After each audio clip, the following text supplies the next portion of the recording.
Good afternoon. Thank you for joining us this afternoon, and thank you to anyone who is following this conference online. To close our first Global Democracy Conference, we will have an extraordinary opportunity to sign an agreement with the OAS and between the Keough School of Global Affairs and the OAS. And to introduce our keynote speaker to close the conference, I would like to call the Dean of the Keough School of Global Affairs, Professor Scott Appleby. Thank you, Anibal.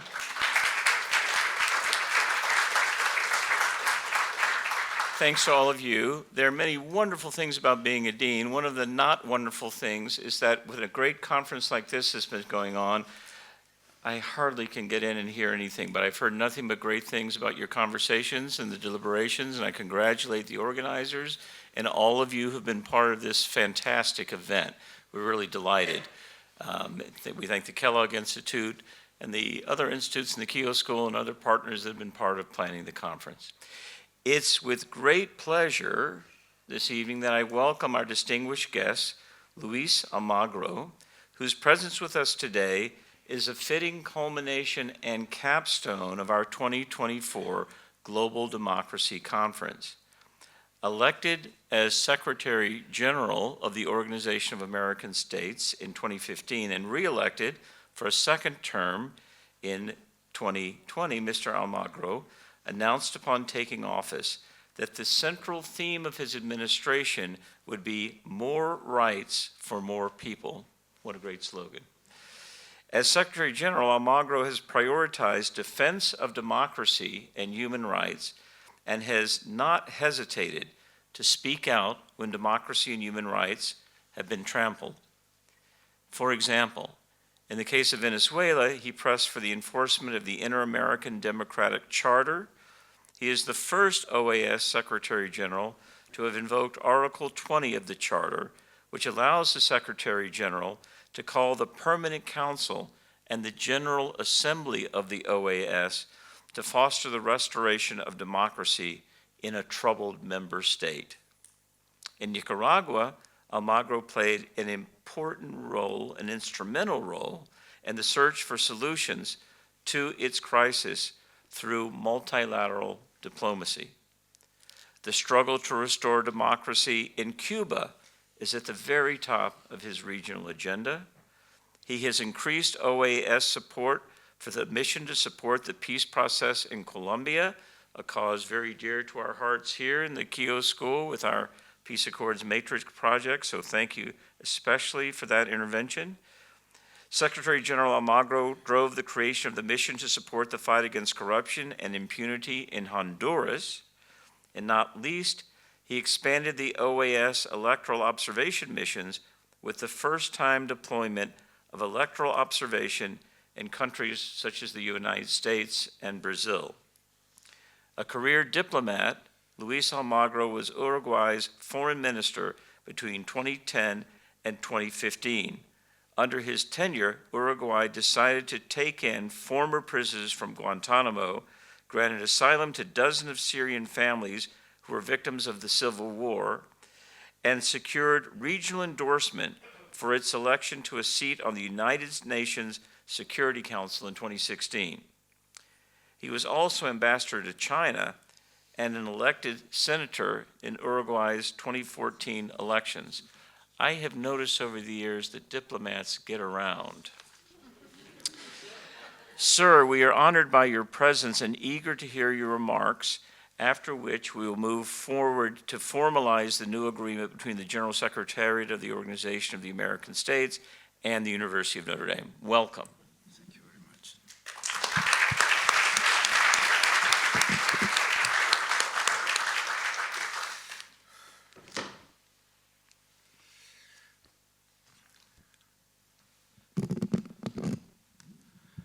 They asked me to speak from the podium, but maybe I'm old, maybe I'm tired, maybe I'm just lazy. So I will do it from here because I want to also share this moment with the only person with tie that is apart from me in this room. My dear friends, good evening. It is a great pleasure to be here and to talk about democracy, global democracy, and how it impacts us, and the challenges we face, and the opportunities and solutions that we can explore and how we can work them. Of course, it is very tough, and to talk about democracy in the region maybe today, and imagine that when I landed at the Organization of American States, there was only one dictatorship, the dictatorship of Cuba, that had been there for decades. And 9 years later, I have two more, Nicaragua and Venezuela. So something is happening with democracy beyond erosion. And my thing is that it's not that we see democracy degrading or eroding or erosion or things like that. No, we see democracy sometimes cracking, sometimes blowing in pieces, sometimes going down the drain, sometimes suffering erosion of the institutions or the citizenship. And all these are different processes, like the three dictatorships that we have in the region, they are not the same. They don't operate the same, they don't work the same, they don't have the same origin, they don't have, they hardly share an idea because that is also a problem. No, coming from a party from the left of my country, I feel somehow ashamed and I feel also some repulsion when you assimilate, for example, Cuba, or they assimilate themselves, Cuba, Venezuela, Nicaragua, as leftists, and they don't have anything from the left. They have nothing. They have not the basic ideology of the left is there. It doesn't exist anymore. It's just a bunch of opportunism. Let's say, for example, Daniel Ortega, that started with a revolutionary vision, and so far he kept a revolutionary vision. He gained power by bringing down a dictator, and he gave it in some elections that were happening. But then the second period of Ortega has been a completely different matter, and he has completely forgotten and left behind any kind of revolutionary ethics, to say the least. So we see now, for example, and that is the one that sort of maintains some mythological revolutionary scheme, but you see Venezuela in the hands of Maduro. He doesn't have anything to do with that, or Díaz-Canel, he doesn't have anything to do with that. They are guys that they just do their bureaucratic career within a party, and then suddenly they remain as the option to be in power in a very bureaucratic way of controlling and repression to their society. So we have challenges in democracy in the region, and we have challenges about human rights in the region. And let's say these challenges about human rights, they start, of course, with these three dictatorships, and very clearly, I mean, they have operated on systemic human rights violations. They commit crimes against humanity. They use arbitrary detention, torture, extrajudicial execution. They use whatever tool is at their hands, violating human rights, and helping them to remain in power and to protect, basically, these processes where they have. They know also that for them, yeah, it's just based on how the legal part have evolved in the Americas, and about amnesties, and how the facts have evolved in the Americas, and they know that the only possible amnesty that a dictator has is to remain in power, and so far the walk down from power, they know that it can be miserable later. It can be miserable in a couple of weeks. It can be miserable in a couple of years. It can be miserable in 20 years. But at the end of the day, they may have to face some issues related to losing that impunity. So everything that they can do in order to remain in power, and that is, they bring human rights as a political tool in order to preserve themselves in power. Also, we have a second layer related to human rights in the region, that about violations of human rights in the region, that is mainly, and it's a new thing. It is not a new thing, but it is something that needs new adjustments, because all the inter-American system, and in fact the universal system, is based on the protection of human rights by violations of the state and the public servants of any kind. And now we see that most of the massacres, privation of freedom and kidnapping, killings, are coming from organized crime in the Americas. Biggest massacres, and of course the attack against freedom of expression. We are now the region with more killing of journalists in the world, and that of course means that this way of operating and protecting their interests and their structure and how they work and how they function, it is also based and operative, like the dictators themselves, based on human rights violation of the population, sometimes of entire communities, sometimes of specific persons.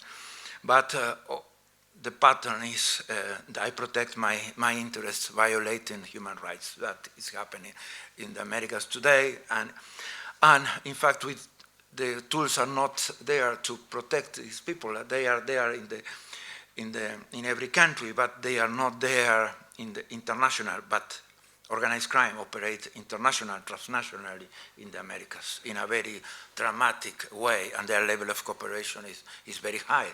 You can see some cartels operating practically in every country of the Americas. You have seen some irregular groups operating in many countries of the Americas. And then we have a third level of course, of human rights violations that are very much connected to the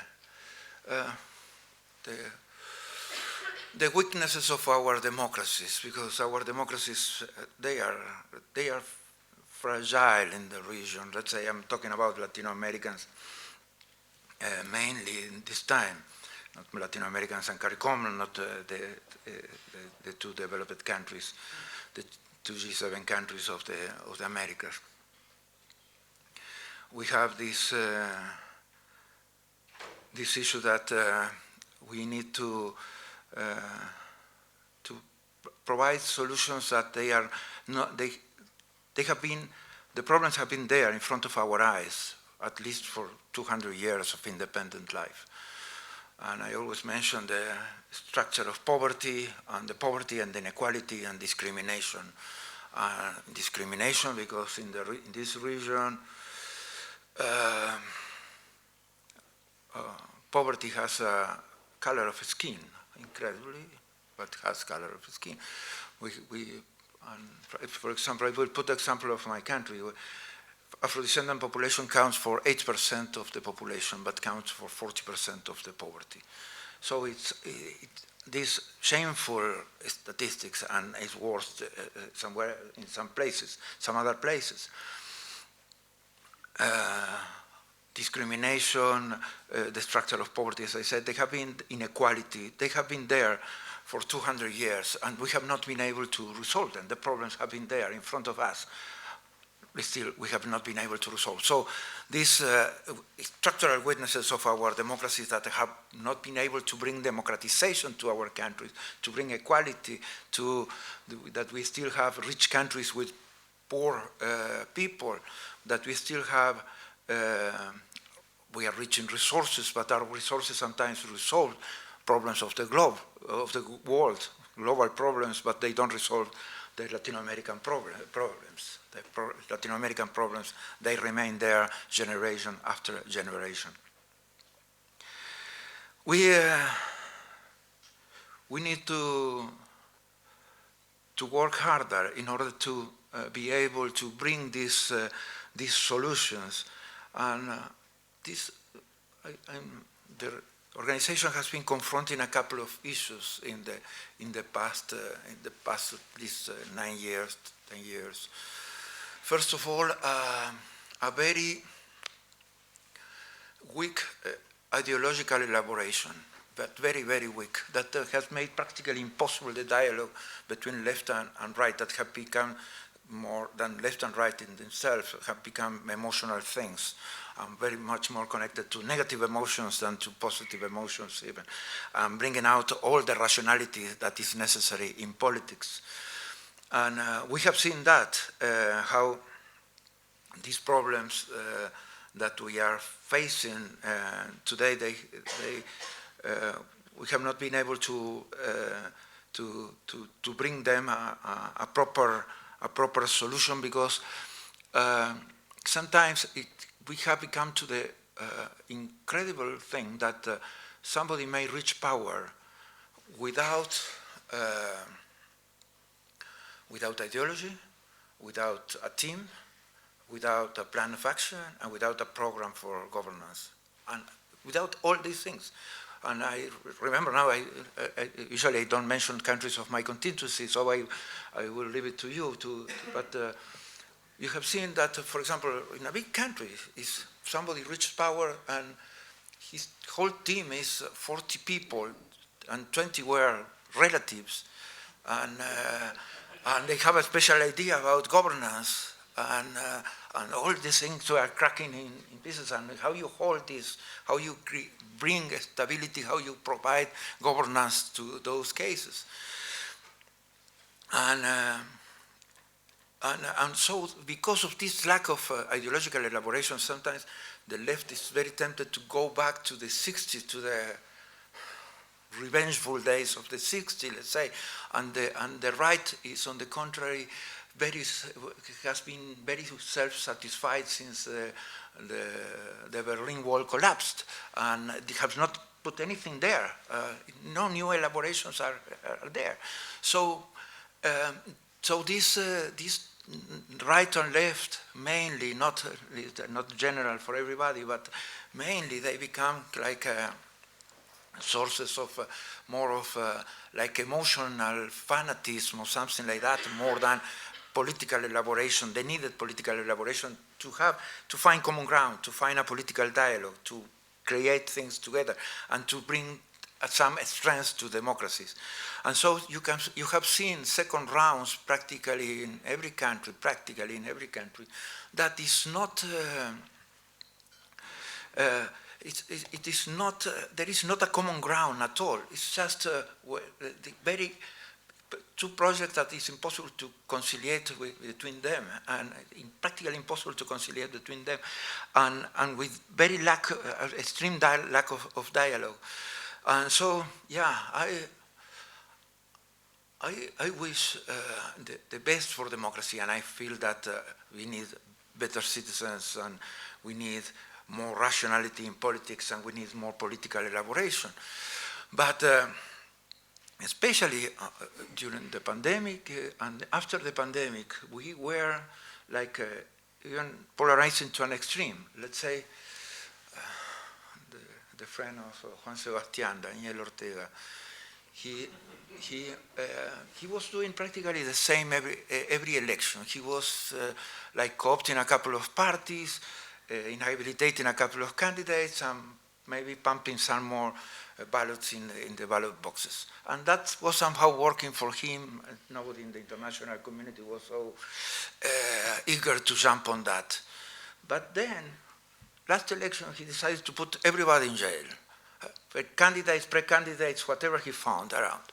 And so he blew the things in pieces. Why? He did something that couldn't work for him, couldn't work for Nicaragua, and didn't keep doing what he was doing. So what was the reason why he lost the basic rationalities of politics, and that it happens in some other countries. I was nicely mentioned today about having a weak position about something. I should have called you because in my defense, for a couple of years, I was accused of being the most, like say, radical, with the strongest statements and bringing the strongest denounces against every single possible person that exists in the continent.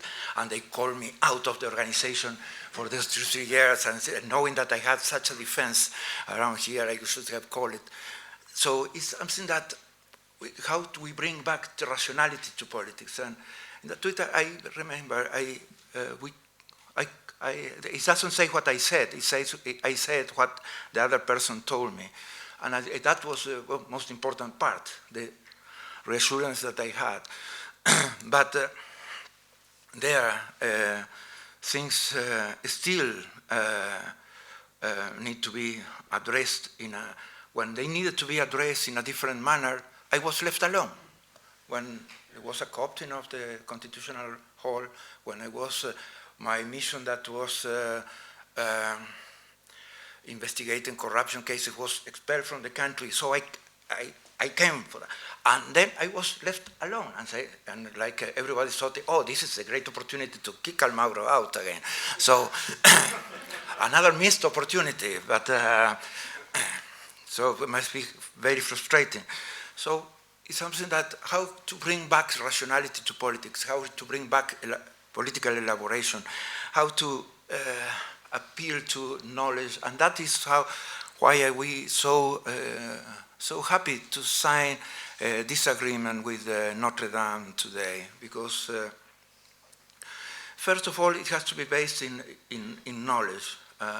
If our politicians, and I know our politicians a little bit, I have been playing in that league for 25 years, our politicians are, they need this knowledge. I see political parties reaching power, and as I said today, a very dramatic case, but I see with an incredible lack of knowledge, and I saw it in my party too. When we reached power, not everybody was like prepared to do the proper administration.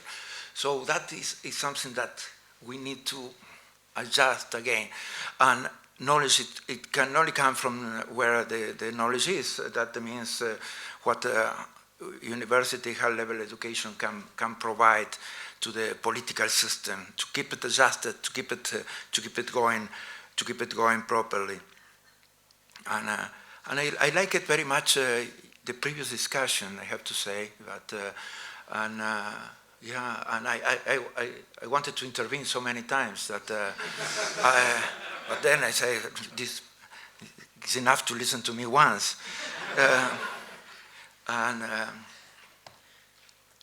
but yeah, it is everything that has been said is true, because it is not always the same. It is not always the same. It is not always for everybody the same. I think sometimes. And when people talked about opposition, they made it like an ideal. And I know that sometimes it is not an ideal of anything. For example, was mentioned the case of that we call the mission that observed the elections, called the fraud in the elections in Bolivia in 2019, and then when a deeper report was done, they reaffirmed all what was said. In fact, those days I just asked to allow Evo Morales to complete his mandate. I wanted Evo Morales to complete his mandate. I think what should have happened, and I think was wrong to take a shortcut, like it was wrong to take a shortcut in Venezuela in 2002. Always shortcuts. They are. At the end of the day, they are much longer ways, and you have the risk. And the opposition there was these people that took power. They were basically not prepared to do so. They were it was like the worst possible option of everything that these people should reach power in those conditions. But okay, against all my advice, that it was what happened. So when I talk like that, I don't know, I don't have control of the time. So once I got down from my podium, and it was like 3 hours later, and they put people there with like killing themselves, and we have ahead to provide solutions. The solutions cannot always be there because, of course, the organization, thanks God, doesn't have any tool to be a regime changer. Thanks God, we don't have anything to be a regime changer. So dictators are there, and we don't have tools. We have not been given one tool to change the regime of that country. What we have been doing is more like what Dag Hammarskjöld said, that is multilateral organization, and this is the oldest multilateral organization in the world, so it's relevant in that sense. We can save people from hell. That is what we do, and we have applied the Inter-American Democratic Charter 12 times. Always 11 times worked. 11 times worked. We brought stability, governance, and the solutions that the country needed in order to keep going. We have done like five very difficult democratic transitions, electoral transitions. Very difficult. The last one was Guatemala, but before that it was Guyana, and before that a couple more, and 3 more in fact. And we were able to bring some certainties at the moment of uncertainty, because that is our main Latin American challenge. We are like the masters of uncertainty. We are masters of political uncertainty, of legal uncertainty, economic uncertainty, and social uncertainty. So I always admire people when they want to provide certainties. That it is an imperative, and that is through institutions. Make the institutions work. People underestimate that. That's why they take shortcuts. But why they don't make institutions work? That is the biggest tool that we have in order to deliver solutions. We don't have in democracy any other tool but institutions. If we want to have better trade, if you want to have more investment, if we want to have better projects of cooperation, if we want to have better social programs, everything is through institutions. It cannot be done in the air. When they are done in the air, they don't work, like Haiti's case, for example.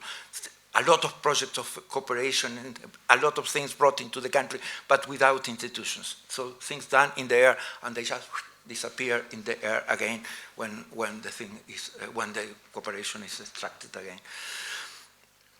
So I always, I think we have a formidable tool in the application of the Charter, Article 17 and 18, and if it is necessary, Article 20. We have done it 12 times. One time didn't work. That was in the Peruvian case.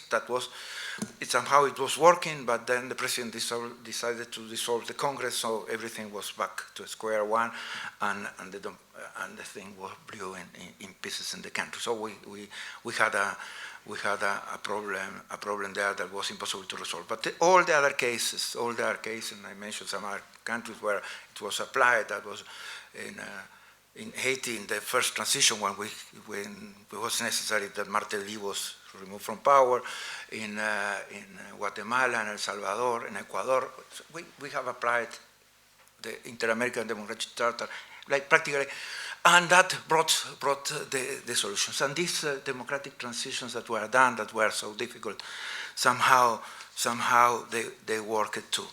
But of course, if a dictator doesn't want to give power, I don't have a tool to take it from him and give it to others, and I shouldn't do that.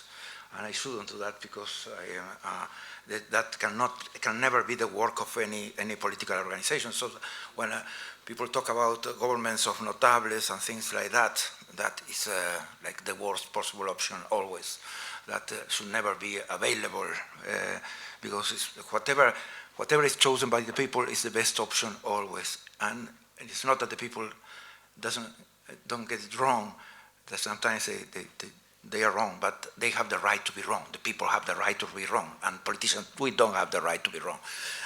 And we cannot call ourselves notables of anything. So,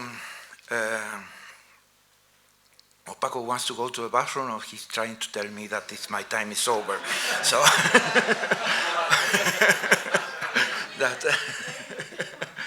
so I will spare my last 11 pages. Thank you very much. Thank you very much.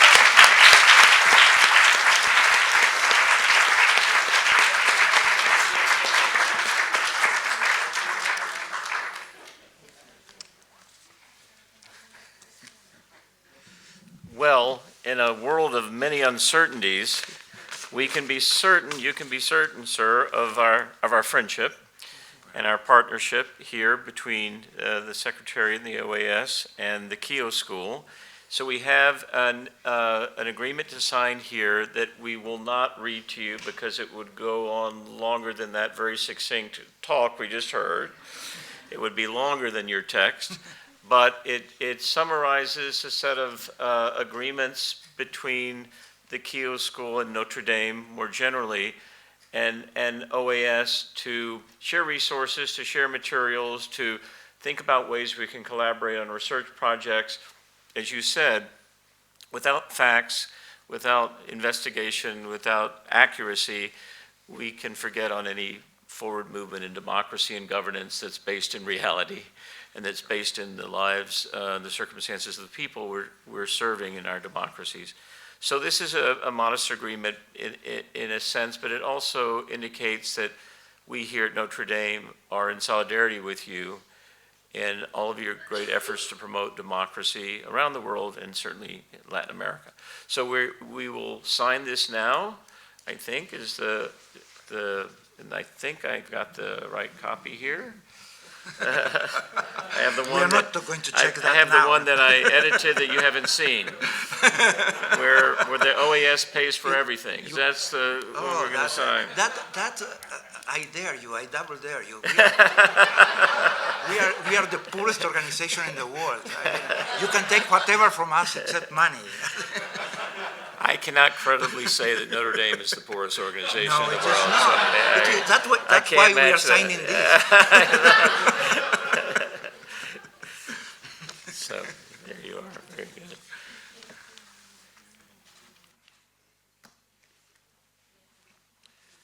So thank you. Thank you. Very good.